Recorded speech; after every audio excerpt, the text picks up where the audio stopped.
Indian talkies நேயர்களுக்கு வணக்கம். இன்றைக்கு நேர்காணலில் நம்ம கூட இணைஞ்சிருக்காங்க அதிமுக முன்னாள் எம்பி திரு கே.சி. பழனிசாமி அவர்கள். நிறைய கேள்விகள் கேட்க போகிறோம், வாங்க பேசலாம். வணக்கம் சார்.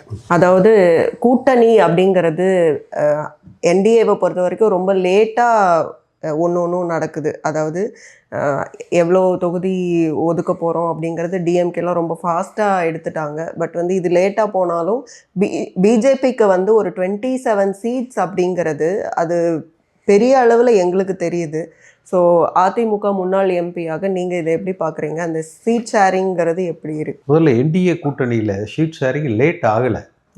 திமுகவில் காங்கிரஸுக்கு முடிச்சிருக்கிறாங்க, 2 கம்யூனிஸ்ட்டுக்கு முடிச்சிருக்கிறாங்க, மதிமுகவுக்கு முடிச்சிருக்கிறாங்க, சின்னது முடிச்சிருக்காங்க. அதில் பல பிரச்சனைகள்லாம் அவங்க போராடிக்கிட்டு இருக்கிறாங்க. ஆனால் அதிமுகவை பொறுத்த வரைக்கும் மேஜர் அலையன்ஸ் பார்ட்னர்ஸ் முடிச்சது. இனி இருக்கிறதெல்லாம் அந்த 1 சீட்டு 2 சீட்டு அந்த மாதிரி இருக்கிற இதுக தான். அதுவும் ஆல்ரெடி எல்லாமே இன்ஃபார்மலாக பேசிட்டாங்க. இன்றைக்கி கூட வாசன் சொல்லியிருப்பார், எத்தனை சீட்டுன்னு சொல்லி முடிவு பண்ணியாச்சு. இப்போ யாருக்கு எந்தெந்த தொகுதி அப்படின்னு அடையாளப்படுத்துகிற ஒரு டென்டேட்டிவ் லிஸ்ட்டு அது இப்போ பப்ளிஷ் ஆகிட்டுருக்கு. பாட்டாளி மக்கள் கட்சிக்கு எது, அமமுகக்கு எது என்பது இனி கொஞ்ச நேரத்தில் இன்றைக்குள்ள அதுகளும் முடிஞ்சிடும். அதனால் என்டிஏ கூட்டணியை பொறுத்த வரைக்கும் மிக வேகமாக நடக்குது.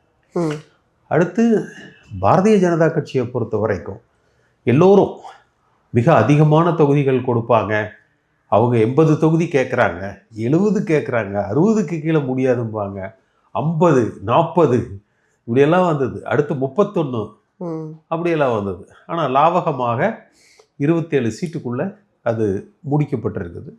அது ஃபேர், வின் ஃபார் போத்.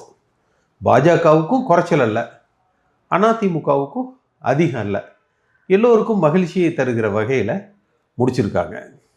அதைவிட முக்கியமானது திரு ஸ்டாலின் அவர்கள் சொன்னார் இல்லையா, டெல்லிக்கும் தமிழ்நாட்டுக்கும் தான் போட்டின்னு.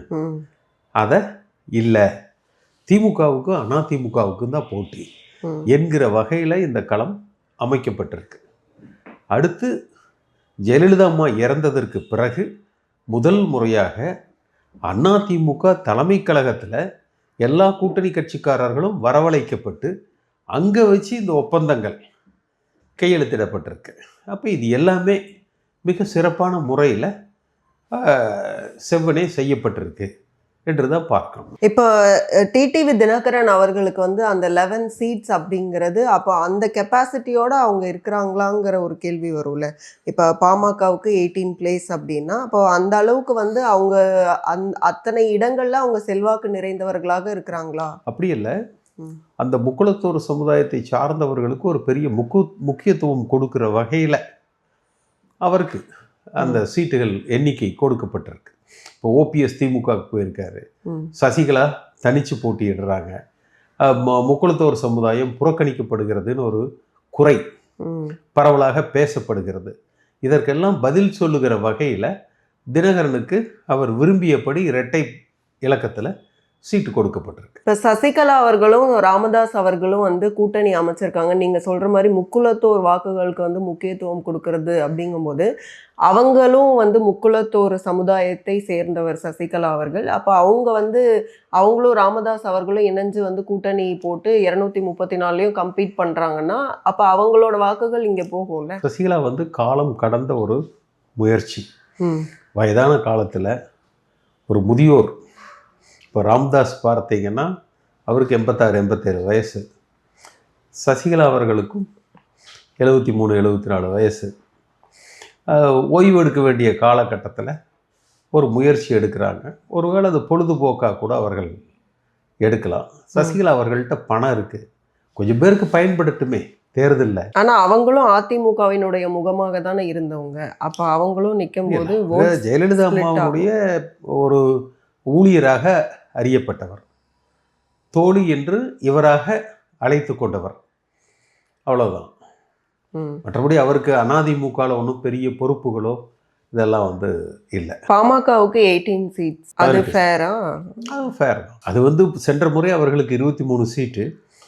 ஒருவேளை பெரியவர் ராம்தாஸும் இந்த கூட்டணிக்கு வந்தால் அவருக்கு ஒரு 5 சீட்டு கொடுக்குற வகையில் இவருக்கு 18 கொடுத்துருக்குறாங்க. ஆனால் திரு ராம்தாஸ் அவர்கள் வரலை, துரதிருஷ்டவசமாக சசிகலாவோட அவர் கை கோர்த்திருக்கிறார்.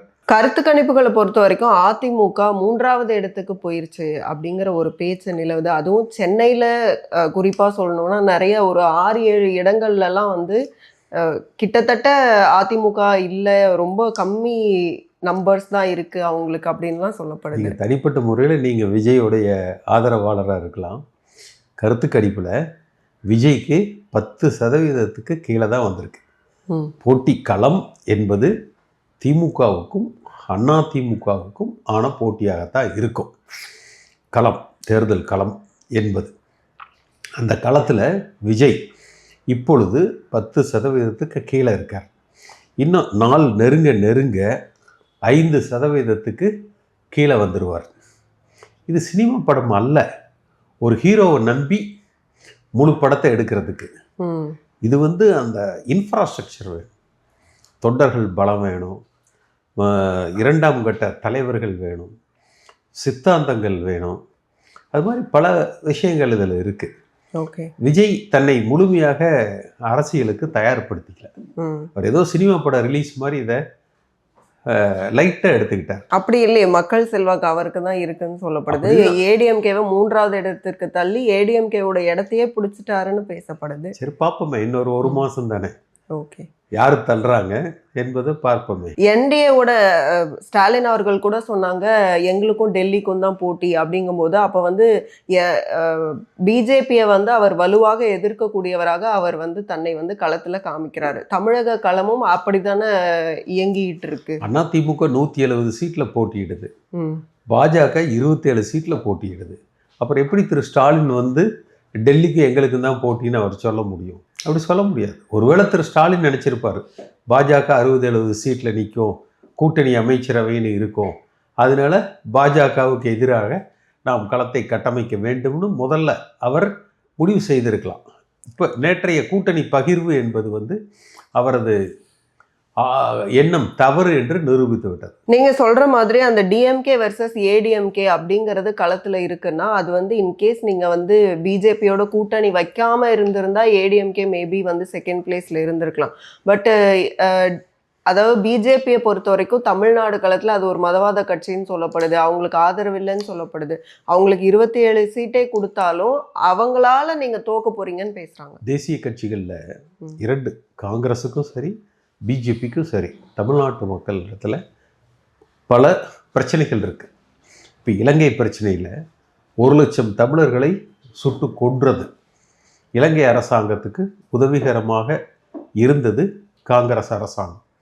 போஃபர் சூழலில் இருந்து மன்மோகன் சிங் அவர்களது 2வது ஆட்சி முறை காலத்தில் 2Gயிலிருந்து பல ஊழல் வழக்குகளை சந்தித்தது. அதனால் தேசிய கட்சிகள் மீது 2 கட்சிகளிலுமே பாஜகவின் மீதும் குற்றச்சாட்டுகள் இருக்குது, மதவாதம் என்று. காங்கிரஸ் மீதும் குற்றச்சாட்டு இருக்குது. ஆனால் மக்கள் இந்த முறை யார் ஆட்சி அமைக்க வேண்டும், திமுகவா அதிமுகவா, யார் முதலமைச்சராக வர வேண்டும், எடப்பாடி பழனிசாமியா ஸ்டாலின் அவர்களா என்பதை மட்டும்தான் கருத்தில் கொண்டு வாக்களிப்பாங்க. மற்ற காரணிகள் பெரிதாக இதில் வராது. மிக்க நன்றி. உங்களுடைய நேரத்துக்கும் கருத்துக்களுக்கும் மீண்டும் இன்னொரு சந்தர்ப்பத்தில் பேசலாம். நன்றி.